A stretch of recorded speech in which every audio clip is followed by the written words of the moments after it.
Assalamualaikum warahmatullahi wabarakatuh.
Alhamdulillahilladzi khalaqal jannata lil abrar wa khalaqa jahannama lil munafiqina wal munafiqati wal kuffar. Ahmaduhu subhanahu wa ta'ala wa halatatu mahamidihi tazdadu bittiqrar wa ashkuruhu ala ni'amihi midrar. Allahumma fasalli wa sallim ala sayyidina Muhammad wa ala alihi wa sahbihi wa sallam wa sallama tasliman katsira. Amma ba'du fa ya ibadallah ittaqullaha fis sirri wal alaniyah, ittaqullaha was sam'a wat ta'ah, ittaqullaha la'allakum turhamun. Usikum wa nafsi bitaqwallahi faqad fazal muttaqun. A'udzu billahi minasy syaithanir rajim. Wa idh qala Musa liqaumihi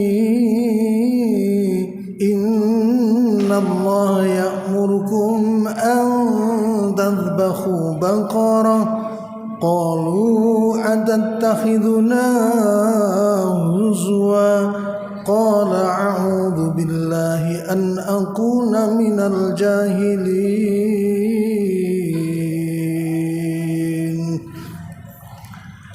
Sadaqallahu azim wa sadaqa rasuluhun nabiyil karim wa nahnu ala dhalika minasy syahidin wasyakirin walhamdulillahi rabbil alamin.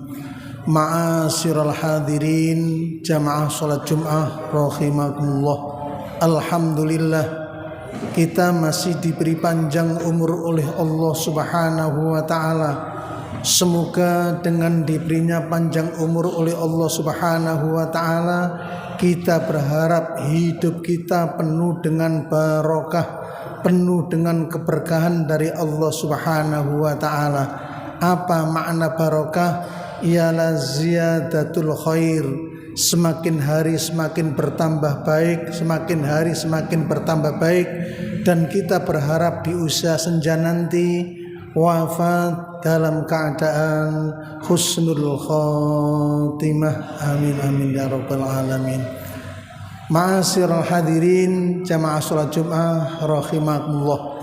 Dalam kesempatan ini saya akan memberikan tema tentang khutbah ini berjudul dengan ibrah atau pelajaran nama-nama binatang yang masuk dalam kitab suci Al-Quran.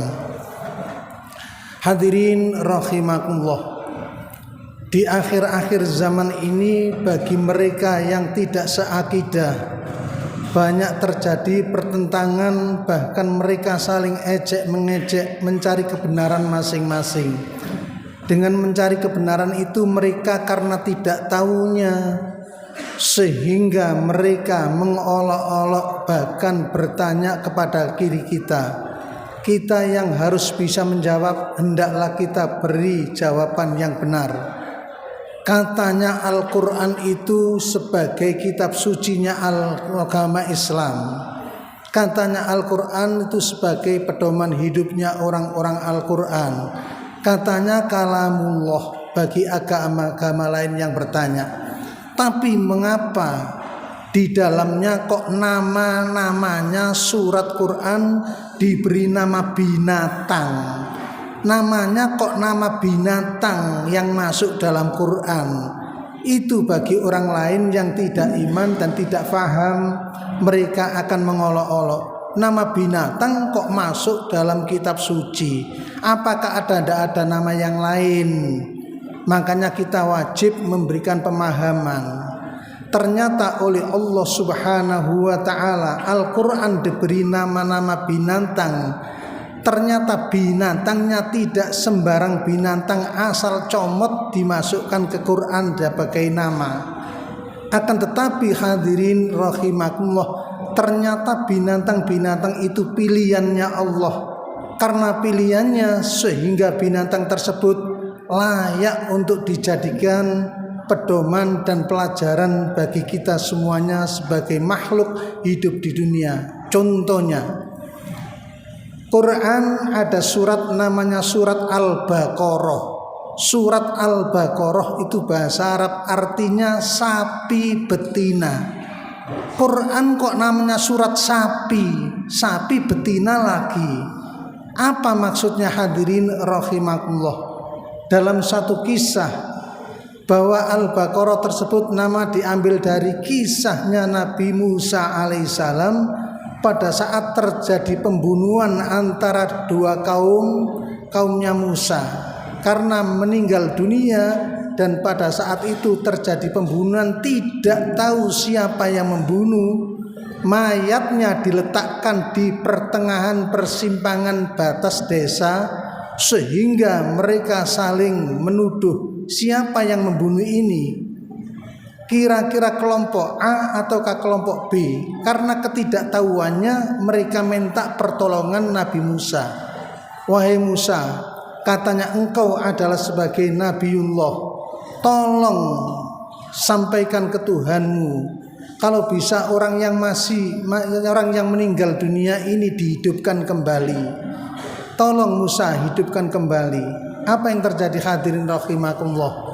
Akhirnya Nabi Musa diminta pertolongan agar orang yang mati dihidupkan kembali. Maka Nabi Musa bermunajat kepada Allah Subhanahu wa taala, dapat wahyu dan perintah. Ia bilang kepada kaumnya, wa idz qala Musa liqaumihi innallaha ya'murukum an tadhbahu baqarah.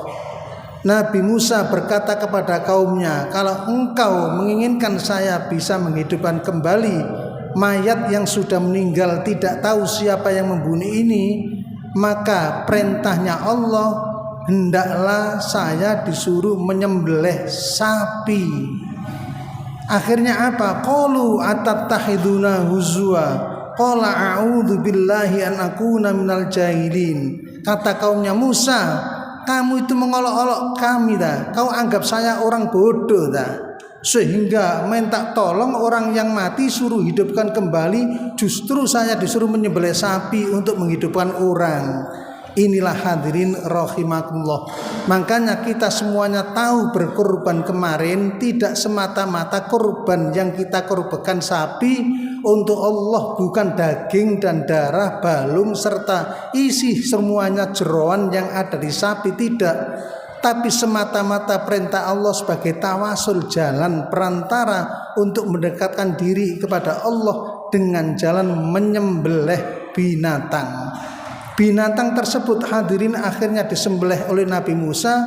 Konon dalam satu kitab diterangkan sebagian daripada lidah sapi tersebut digunakan untuk menebak atau memukul orang yang mati tersebut bisa bangun kembali. Sapi binatang, kenapa harus sapi? Ternyata Anda selidiki sampai sekarang, kenapa korban harus sapi? Kenapa tidak binatang yang lain? Kenapa ternyata sapi adalah satu-satunya binatang yang seluruh badannya dapat dimakan oleh manusia, bahkan tainya pun bermanfaat. Tai kita manusia tidak ada apa-apanya, tainya sapi berharga. Di negara India yang namanya agama Hindu, mereka memuja-muja namanya sapi. Sapi didewakan, sapi dianggap barang yang keramat. Padahal oleh Al-Quran dikatakan oleh Allah Subhanahu wa ta'ala, wa minal an'ami hamulatan wa farsha. Sesungguhnya aku membuat binatang, kata Allah, itu untuk tunggangan dan untuk disembelih. Untuk disembelih, bukan untuk dipuja, bukan untuk disembah. Kalau sekarang di India terjadi keramat, dianggap sapi binatang yang suci oleh mereka, bahkan dipuja-puja, bahkan dibiarkan hidup di tengah-tengah jalan, dikeramatkan oleh agama Hindu. Kita sebagai umat Islam justru kita makan binatang yang dipuja-puja, justru Anda makan, Anda bunuh, Anda jadikan sate. Sekeramat apapun yang namanya binatang tetap binatang, tidak ada keistimewaannya apapun. Oleh Allah Subhanahu wa taala dijadikan sebagai sembelihan di Idul Kurban, sembelihan pada saat Nabi Musa ingin menghidupkan orang mati, sapi. Ternyata hadirin rahimakumullah, bukan sembarang binatang, tapi Quran diberi nama surat Al-Baqarah, binatang yang berguna, baik dagingnya, seluruh anggota badannya, bahkan tai kotorannya di India diekspor berjuta-juta ton menjadi yang namanya income untuk negara India. Itu sapi yang saat ini hadirin rahimakumullah Anda kurbankan, Anda makan, Anda sate adalah nama daripada kitab suci Al-Quran dalam satu surat namanya Al-Baqarah, sapi betina. Kenapa harus betina? Kok tidak sapi jantan? Kita harus tahu bahwa hakikatnya sapi yang bisa beranak dan betina itu hakikatnya adalah mereka beranak pinak, tidak dijadikan Tuhan. Yang namanya Tuhan lam yalid walam yulad, tidak beranak dan tidak diperanakkan. Orang-orang Hindu menganggap binatang yang bisa beranak dianggap Tuhan. Kita Islam menganggap binatang tetap binatang, tidak ada yang keramat. Hadirin rahimakumullah. Yang kedua, Al-Quran ada surat namanya An-Nahl, artinya lebah, tawon. Kenapa Allah Subhanahu wa ta'ala membuat lebah? Dalam Al-Quran Allah berfirman, wa auha rabbuka ilan nahli anittakhidhi minal jibali buyutan wa minas syajari wa mimma ya'risun. Allah mewahyukan, Allah mengilhamkan kepada binatang yang namanya lebah untuk membuat sarang-sarang. Mereka di gunung-gunung, di pohon-pohon maupun di rumah-rumah manusia hendaklah dijadikan sebagai sarang lebah. Ternyata lebah itu binatang yang diberi nama dalam Al-Quran sebagai nama surat, binatang yang oleh kita semuanya penghasil sari madu. Contoh orang-orang yang soleh, maka contohlah semisal binatang yang namanya lebah.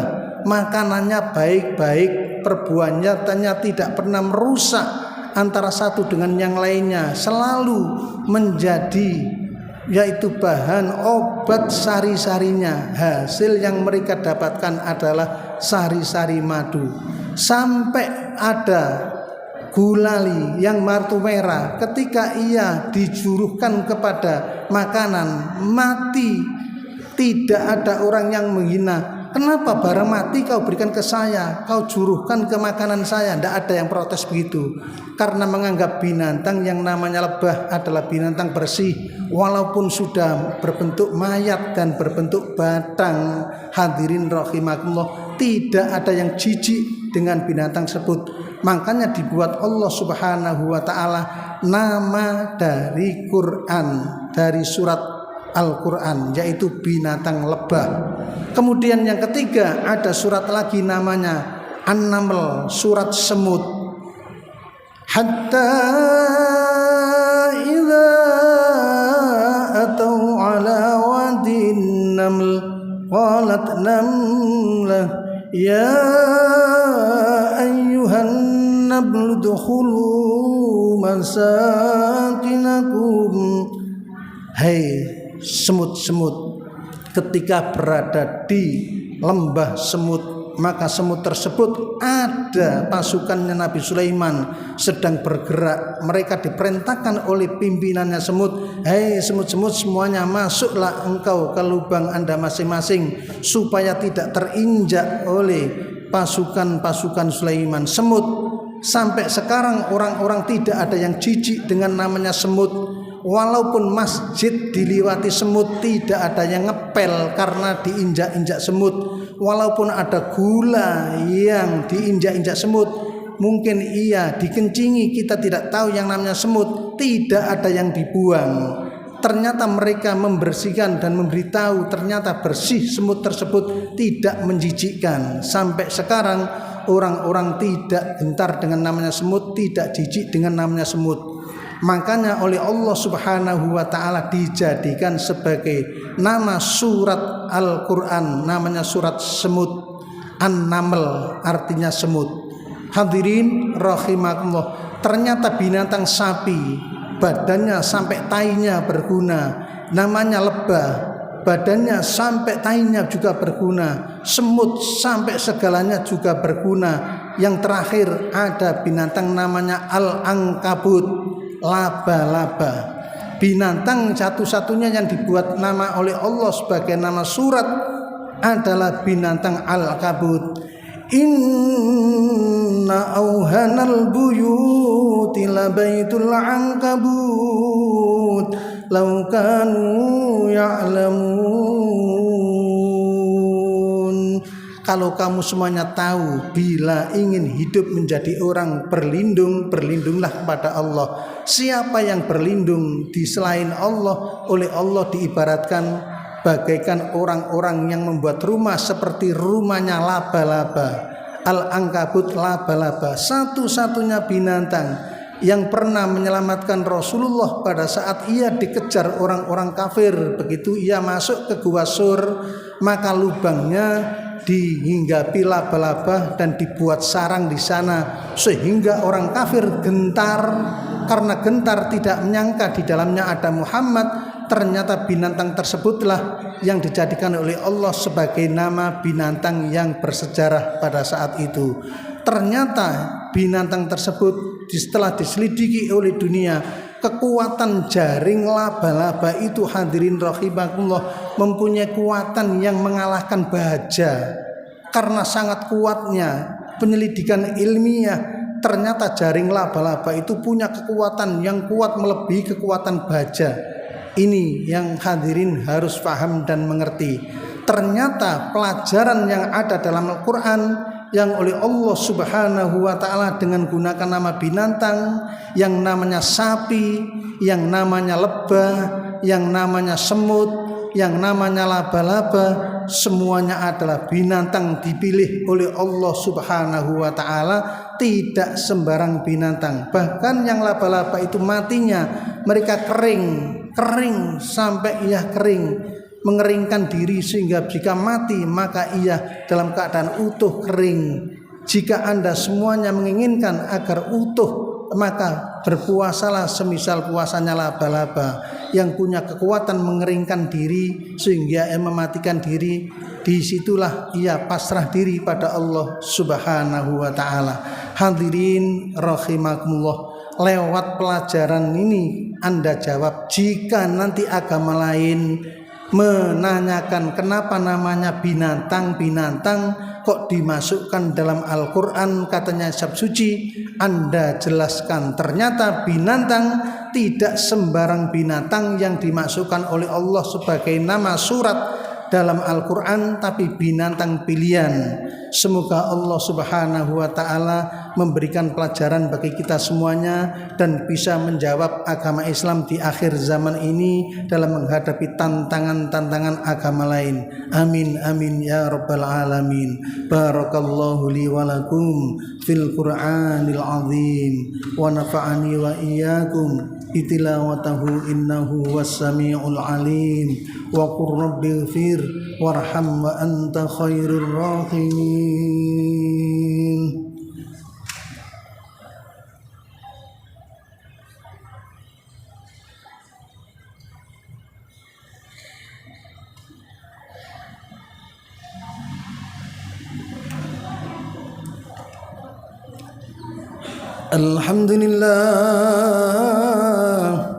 الحمد لله خالق الأنام وحاكم الحكام وعاجل النور والظلام أشهد أن لا إله إلا الله وحده لا شريك له ذو الجلال والإكرام اللهم فصل وسلم على سيدنا محمد وعلى آله وصحبه الكرام أما بعد فيا عباد الله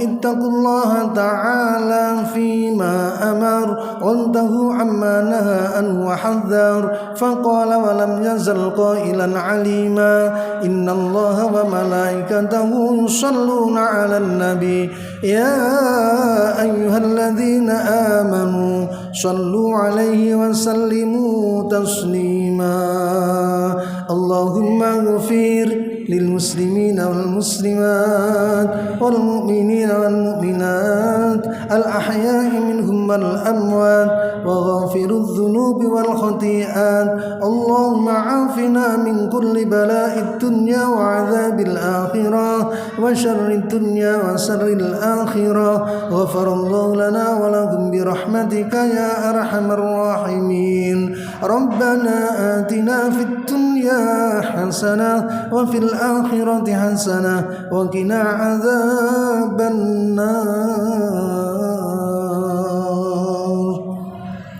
عباد الله إن الله يأمر بالعدل والإحسان وإيتاء ذي القربى وينهى عن الفحشاء والمنكر والبغي يعظكم لعلكم تذكرون واذكروا الله العظيم يذكركم واسألوه من فضله يعطكم ولذكر الله أكبر